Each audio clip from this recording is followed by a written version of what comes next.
Olá, pessoal. Espero encontrá-los todos bem, com muita saúde. Mais uma vez estaremos aqui juntos durante algum tempo. Essas mentes pensantes do agro que têm nos acompanhado nesses primeiros episódios do Inteligência no Agro, que foi uma iniciativa que me foi cobrada por alguns amigos que insistiram que eu montasse esse quadro, criasse essa oportunidade onde a gente pudesse estar conversando de assuntos diversos, aprofundando um pouco mais nos temas, trazendo aqui alguns convidados que sejam realmente diferenciais em suas áreas, especialistas em suas áreas e áreas essas componentes desse grande mercado do agronegócio que tem uma importância tamanha no desenvolvimento desse nosso país. Eu estava aqui verificando os 9 primeiros episódios, da nossa série Inteligência no Agro, onde eu tive a oportunidade de entrevistar pessoas espetaculares, profissionais brilhantes, grandes amigos. Tive a oportunidade de entrevistar meu irmão mais velho.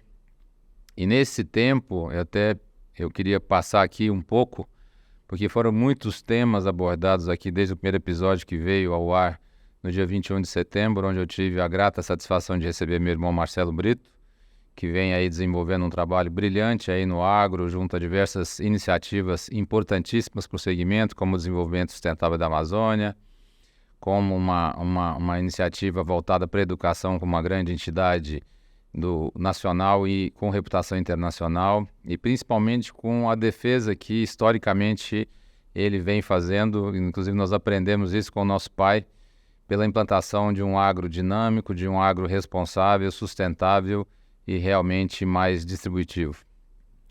Em seguida, tive a satisfação de receber meu amigo Antônio Pereira, mais conhecido como Toninho da TV Agro, com quem eu estou tendo a satisfação de conviver esses últimos anos, travando uma luta aí em prol de disseminar informações e conhecimento junto a todo esse público de pecuaristas, de agricultores, de empresários da agroindústria. Enfim, Toninho é um grande aliado nosso no sentido da defesa de uma atuação mais incisiva dos empresários do segmento na implantação das tecnologias disponíveis, na utilização de um modelo de gestão mais adequado às novas exigências de mercado e principalmente a responsabilidade que nós, como produtores, temos em relação à garantia da alimentação do país e, por que não dizer, do mundo, já que o Brasil é tão relevante no cenário mundial de produção de alimentos. No terceiro episódio, que foi no dia 5 de outubro, eu tive o imenso prazer de conversar com meu amigo, meu sócio, meu companheiro aí de longa data, Marco Elísio Nunes, que é proprietário, um dos acionistas da Planalto Tratores, com quem eu convivo desde o início da década de 2000 e que a gente já desenvolveu aí uma série de iniciativas conjuntas, que inclusive é o meu par aí junto com outros sócios de grande valor num projeto muito relevante que eu confesso que é um projeto de vida chamado Agro Selections, do qual nós temos aí a satisfação de ter outros sócios valorosos e principalmente parceiros muito preocupados e imbuídos do desejo de transformar esse nosso segmento.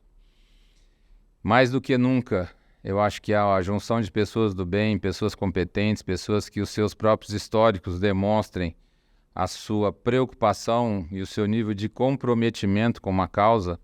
E eu acho que o Marquinho é um desses companheiros que eu posso dizer que temos aí trilhado um caminho juntos já há bastante tempo e sonhando com a construção de algo muito relevante. Então, foi uma conversa muito boa, onde nós tivemos condições de explorar questões de sucessão, oportunidades de investimento. Se no episódio anterior com o Toninho a gente explorou toda a evolução da agricultura, desde a época da agricultura de subsistência até essa grande potência mundial de produção e exportação de alimentos, que é o Brasil. Nesse episódio com o Marco Elísio, a gente teve a oportunidade de trazer uma coisa mais intimista, onde a gente conversou um pouco de família, de formação, de como isso vai se dando dentro do núcleo familiar, que é o primeiro núcleo que a gente participa, Afinal de contas, tudo que a gente aprende, todos esses aprendizados começam no nosso núcleo básico, que é a nossa família. No quarto episódio, no dia 12 de outubro de 23, a nossa convidada era Andréa Mesquita, outra querida, uma amiga realmente que tem me dado uma satisfação imensa de conviver com ela nesse cotidiano. Talvez uma das pessoas mais comprometidas com o desenvolvimento do segmento do agronegócio na cadeia de distribuição, com um projeto que ela desenvolve junto ao varejo de carnes.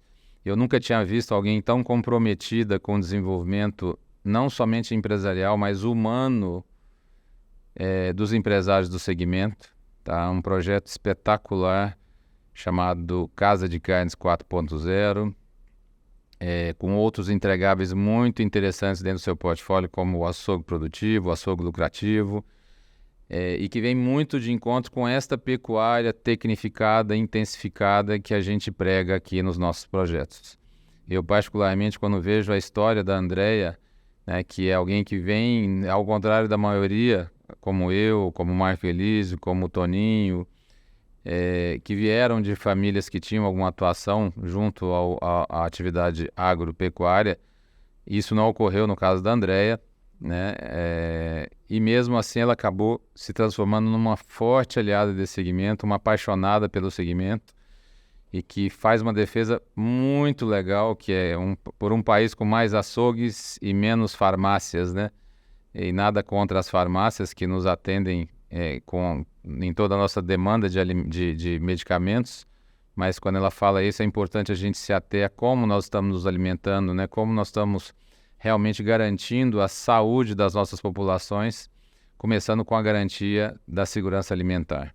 No 5º episódio, que foi ao ar no dia 21 de outubro, eu conversei com meu amigo Renato Pacheco, outro parceiro de longa data, que me foi apresentado por um outro amigo, bastante comprometido com a causa da tecnificação, da implantação do sistema de gestão moderno, pujante e eficiente.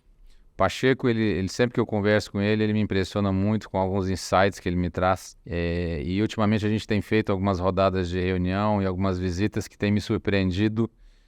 Nós vamos ter oportunidade de, em outras ocasiões e em outras editorias que nós temos nos projetos, como o Agro do Futuro, de explorarmos esses assuntos.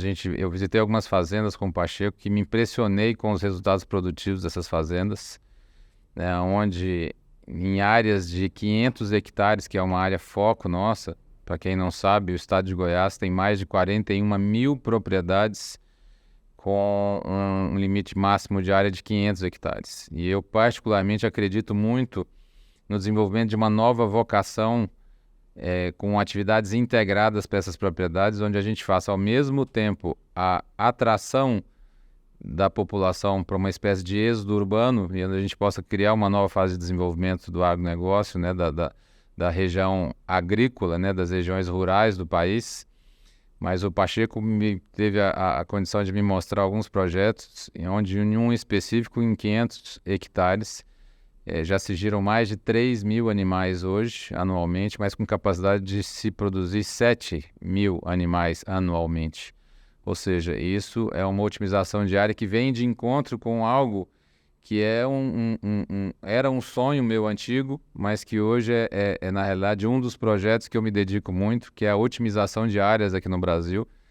Nós temos hoje mais de 160 milhões de hectares de áreas de pastagem, com cerca de 70% delas com algum grau de degradação, aonde se a gente adotar todas essas tecnologias que estão hoje desenvolvidas, testadas e aprovadas, nós conseguiríamos hoje realocar o nosso rebanho em metade ou até menos da metade dessa quantidade de pastagem, liberando hoje praticamente o volume de hectares que nós temos de lavoura de grãos.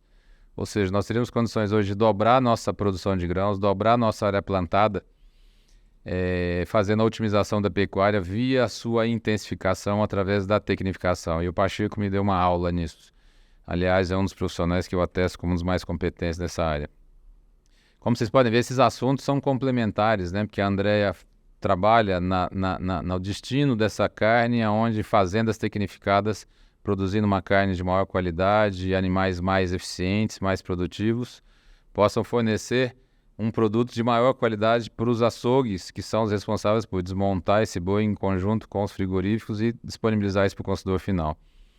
E através de empreendedores como o Marco Elísio e com comunicação como o Toninho se dispõe a fazer, e com inteligência, como o Marcelo Brito vem liderando as suas áreas, é que a gente consegue fazer esse círculo funcionar, essa roda girar. Por fim, no dia 26 de outubro, nós tivemos nosso 6º episódio, uma conversa espetacular com um grande amigo chamado Cláudio Magnabosco, das mentes brilhantes que a gente tem, um dos maiores especialistas em genética, hoje eu atesto, do país e quem sabe do mundo, com artigos publicados internacionalmente. Cláudio, desde que eu convivo com ele, eu tenho a grata satisfação de ter possibilidade de fazer uma ampliação de visão, porque cada vez que eu converso com o Cláudio, ele me traz alguma coisa nova, ele me traz algum dado novo e me impressiona como a genética, a inteligência genética nos traz uma capacidade preditiva numa época com tantas variáveis de risco para serem administradas. Então, quando a gente agrega a acurácia que a genética nos traz com a capacidade preditiva, a possibilidade de nos antecipar aos erros que vão ocorrer ou que podem ocorrer, ou a investir inadequadamente em animais que não vão conseguir expressar o seu potencial, isso evita uma perda de dinheiro e principalmente do ativo tempo, que é o ativo mais valioso nosso, de maneira espetacular, esplêndida. Então, quando a gente alia esse assunto da genética, com profissionais desse gabarito, que conseguem nos trazer um volume informacional que nos apoia o processo de tomada de decisões, para que essas decisões sejam as mais acertadas possíveis. E a gente agrega com todo esse outro conhecimento que a gente vai agregando, como o da inteligência de solos, onde a gente pode aumentar a nossa produção de massa seca, por hectare, que vai nos permitir uma melhor distribuição de lotação, ou seja, buscar uma quantidade de cabeças por hectare cada vez maior, considerando que nós temos no Brasil uma taxa de lotação muito baixa, a nossa média nacional é em torno de 1 UA por hectare, onde a gente sabe que nós poderíamos estar operando hoje tranquilamente com 3 a 4 UAs por hectare, com um esforço relativamente baixo. E eu não estou falando ainda de uma pecuária intensificada, porque ela é intensificada, a gente pode pensar em chegar a 9 UAs por hectare. Mas o Cláudio, essa conversa foi espetacular, eu gostei bastante. Eu me lembro que eu fiz uma pergunta para ele, onde eu questionava o seguinte: Cláudio, mas se tem tudo isso desenvolvido, se nós sabemos de tudo isso, está comprovado, o que falta? E ele respondeu de uma maneira muito simples: adoção. Falta adoção. E aí eu achei espetacular como é que uma conversa de um nível técnico tão alto poderia colocar uma frase tão simples para explicar que realmente falta a gente colocar essas tecnologias à prova em uso, ou seja, adotar essas tecnologias no nosso cotidiano. É isso que está faltando. Por fim, no 7º episódio, no dia 2 de novembro, a minha querida Gislaine Betim, Gi Betim, minha amiga, que eu já falei que conheci em 2018 em São Paulo, trabalhando num projeto de um outro segmento que eu sempre atuei muito, que é o segmento da moda, que tem também uma dependência grande do agro, já que o algodão é uma das matérias-primas básicas desse setor. E essa conversa com a Gi foi muito legal, porque a Gi ela vem me provocando.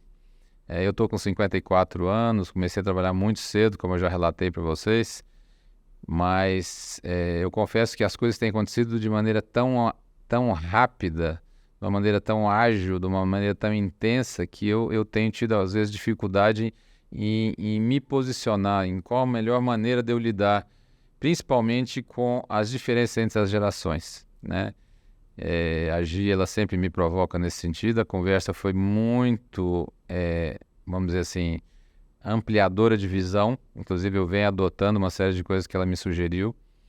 E eu acredito que esse tema dentro do agro seja extremamente relevante, tendo em vista que é um setor que envolve uma questão familiar muito séria, já que boa parte da nossa agricultura ainda é familiar.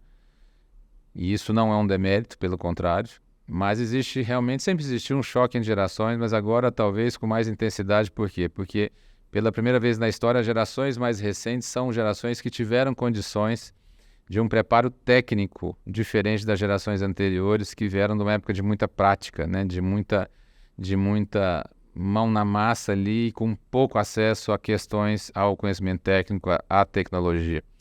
Eu quando conversei com a Gi, eu fui pensando como mudou isso dentro da minha própria família. Meus avós são nascidos entre 1904 e 1914, tanto parte de pai e mãe, esse intervalo foi de 10 anos. E eu me lembro, pois a minha avó materna, minha saudosa Helena, vó Helena, que faleceu em 2015, se não me engano, 2015, com 101 anos. E vovó, a gente tinha nós tínhamos muitas ocasiões para conversas deliciosas. E uma das coisas que ela me falava é: meu filho, eu consegui passar todas essas mudanças. Eu vivi numa época que não tinha energia elétrica, que a luz nossa era lamparina. Eu vivi numa época que não tinha geladeira, não tinha fogão, a gente tinha que buscar lenha, a gente tinha que acender o fogo, não tinha água onde ela morava com os filhos recém-nascidos, ela tinha que buscar água nas costas, numa distância considerável. Meu avô sempre teve que batalhar muito para buscar melhorias de vida para a família. E eu me lembro que ela dizia que na primeira mudança deles, tudo que eles tinham cabia em cima de um jumento, né? E era ela, o filho mais velho, que era o Dilmar, que foi o portador de síndrome de Down mais velho do mundo, faleceu acho que com 74 ou 75 anos, e meu avô puxando, e o resto da tralinha que eles tinham em casa. A segunda viagem deles, a segunda mudança já com a família maior, eles foram de balsa de Buriti, navegando pelo rio Parnaíba, quando eles estavam se deslocando ali do estado do hoje Tocantins para se mudarem para o estado do Piauí.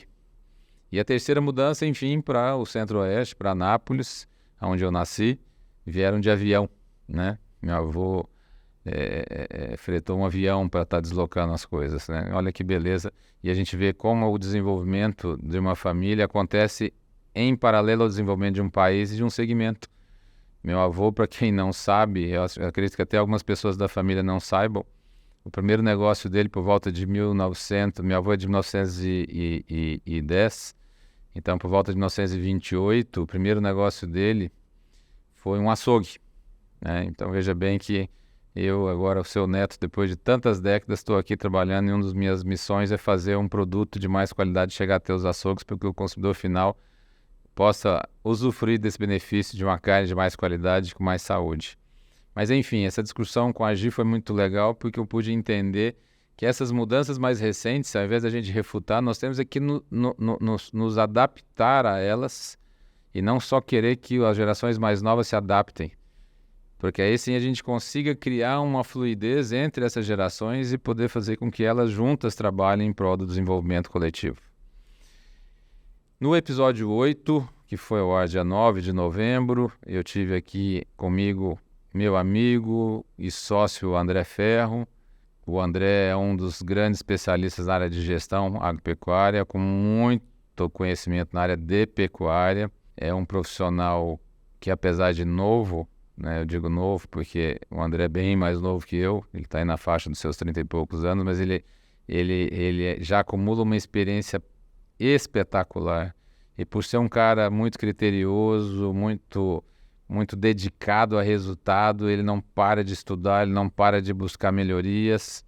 E quando eu falo de ser meu sócio, né, a gente empreendeu uma empresa juntos, mas essa empresa tem como objetivo uma coisa só: levar às propriedades um modelo de gestão mais adequado possível à realidade de cada um, mas com muita utilização das tecnologias disponíveis. Mas o mais importante, com foco absoluto em resultado. Tá? Sem aquele romantismo de estar falando só na melhoria dos índices zootécnicos e dizer que a minha fazenda tem as 9 UAs por hectare, ou eu consigo produzir 50 arrobas de carne por hectare, e o lucro, quanto dá de lucro? Então não adianta a gente estar discutindo isso. E o André é um profissional extremamente focado na qualidade do resultado. Ou seja, qual é a melhor lotação possível dentro daquela realidade, mas dando lucro? Qual é a melhor produção de arroba por hectare, mas dando lucro? Qual é o índice de prenhez? Qual é a taxa de desmama? Né? Qual é o peso da desmama que nós vamos conseguir? Qual é o peso final desse animal de terminação contra quanto de investimento no coxo? Ou seja, o André, nos últimos anos, além de ter sido um grande professor para mim, a gente já está convivendo aí há quase 4 anos, no dia a dia ele continua me ajudando a entender os desafios aí da pecuária. Ele também é muito focado no acompanhamento do mercado financeiro, uma coisa que ele defende, que os produtores têm que aprender a lidar com essa questão do mercado financeiro. Então foi uma conversa muito legal, onde a gente teve condições de bater uma bola entre a praticidade que eu pude viver na minha vida ao longo dos anos e essa técnica que o André, no cotidiano dele, com a empresa Precisão, que é a a empresa de consultoria que ele lidera, adota nas propriedades hoje, né? Então, eu acho que essas coisas são muito convergentes e se emendam em todos os demais assuntos, né? Eu estou fazendo questão de revisitar esses temas com vocês aqui para mostrar que tem uma linha condutora, né? Esses entrevistados não foram eleitos aqui de maneira inadequada ou de maneira desordenada, pelo contrário, né? José Antônio Júnior, o famoso Júnior da Oxen, tá? Um grande amigo, alguém com quem eu tenho uma ligação espiritual diferenciada. Hoje nós temos satisfação das nossas famílias serem amigas, da gente se frequentar aí nos nossos ambientes familiares. O Júnior, a gente tem uma ligação espiritual realmente diferente, porque a gente acredita em algo que está bem acima desse cotidiano material nosso. E foi muito legal porque o Júnior talvez seja um dos maiores quebradores de paradigma, né? Porque ele nasceu nesse ambiente rural, a mãe saiu do ambiente rural para ir para o ambiente urbano para que os filhos tivessem condições de estudar. E ele se empregou muito cedo nisso e até hoje ele milita no mesmo segmento que está relacionado à infraestrutura das fazendas. Montou uma das empresas que talvez hoje seja uma das grandes referências em qualidade, em tecnologia de operação, né? E agora o mais importante, alguém que tem uma visão do ser humano muito diferenciada. Então foi muito bom ter explorado com o Júnior para ele poder contar essa história dele, de como ele saiu lá do meio rural, lá do interior do Paraná e veio galgando até virar um empresário de referência nacional. Ele hoje tem a satisfação de dizer que atende os principais operadores da pecuária nacional, então ele tem realmente uma carteira de clientes invejável e que isso só valida o trabalho que ele vem desenvolvendo. E finalmente, no 10º episódio, que foi ao ar no dia 23, se não me engano, de novembro, eu tive a satisfação de receber meu amigo Fausto Borba, que é um empresário também nativo do agro, cresceu nesse meio, o pai foi pioneiro na região de Mozarlândia e hoje é um grande empresário que opera esse segmento tanto no fornecimento de combustíveis, ele tem várias empresas nesse segmento, como também na operação de fazendas e na distribuição de carne e derivados, né, produtos de agregação de valor alta lá em São Paulo.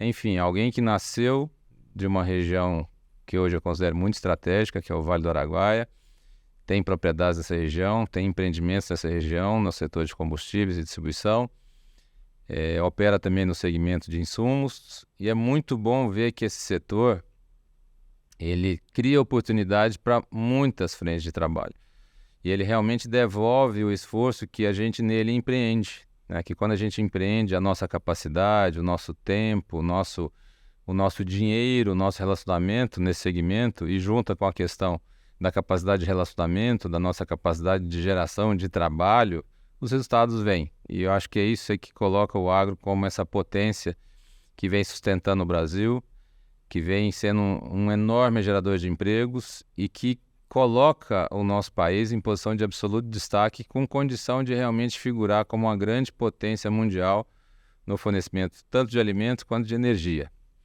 Então, eu acho que essa primeira rodada finaliza entregando bem o que a gente gostaria e nos próximos nós vamos estar estendendo esse convite a outros stakeholders importantes aí do segmento. Enfim, nesses episódios todos, o que a gente queria trazer com esse tema de inteligência no agro era mostrar que inteligência, se a gente parar para pensar, é uma faculdade que nos é dada por Deus, nosso Criador, que nos presenteia com dons, né? E dentre os animais que foram criados por Deus para habitar essa terra, nós, seres humanos, fomos a espécie agraciada com capacidade de intelectualmente criar coisas utilizando a inteligência, né?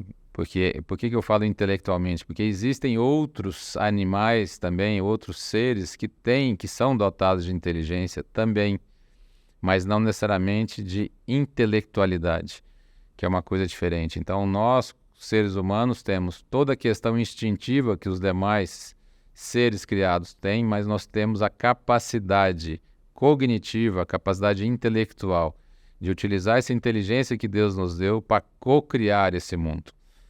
E eu acredito que nesses primeiros 9 episódios, onde nós tivemos condições de entrevistar profissionais de áreas distintas, de atuações distintas dentro do mesmo segmento do agronegócio, desde a inteligência de mercado, a sustentabilidade, ao jornalismo e comunicação, ao empreendedorismo, a área técnica, ao desenvolvimento do varejo, né, a questão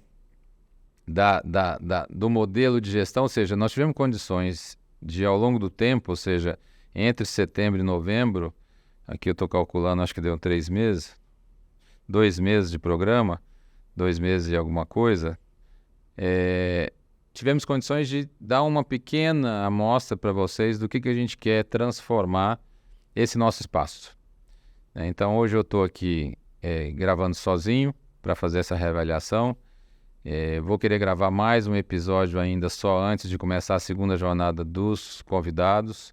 Queria convidá-los a nos sugerirem pautas e assuntos que vocês tenham vontade de ouvir a respeito. Eu acho que essa interação nossa é muito importante, até para que a gente fique cada dia mais assertivo nos assuntos.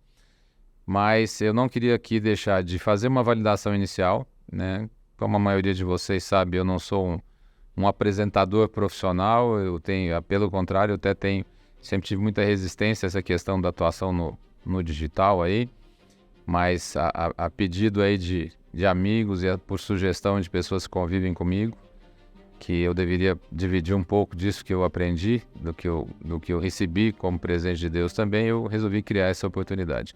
Então hoje esse episódio foi para a gente revisitar essas primeiras semanas do trabalho. No próximo episódio eu vou estar detalhando alguns temas que eu considero extremamente relevantes, mas no sentido de buscar junto ao nosso público uma validação de quais temas efetivamente a gente deve trazer, quais convidados trazer aqui para a nossa sala de bate-papo, para que a gente possa realmente cumprir essa missão de ser um difusor, um distribuidor de informação de qualidade, que esse espaço possa ser um espaço questionador, inspirador e que de alguma maneira possa ajudá-los aí no desenvolvimento de suas missões. Então, muito obrigado por mais essa oportunidade, muito obrigado pela audiência de vocês, pela paciência, pelo carinho, pelas dicas. Tenho ouvido cada uma delas e tentado me corrigir. E hoje nós ficamos por aqui. Deixo meu grande abraço a vocês, desejando muita saúde, muita paz e até. Essa é uma produção AgroSelections TV. Diretora ASTV e jornalista responsável, Gislaine Betim, MTB 62765SP. Coordenação de conteúdo, Jean Pérez. Técnico de estúdio, captação e edição, Gabriel Veras. Social Media e assistente de estúdio, Pedro Marcondes. Estúdio ASTV.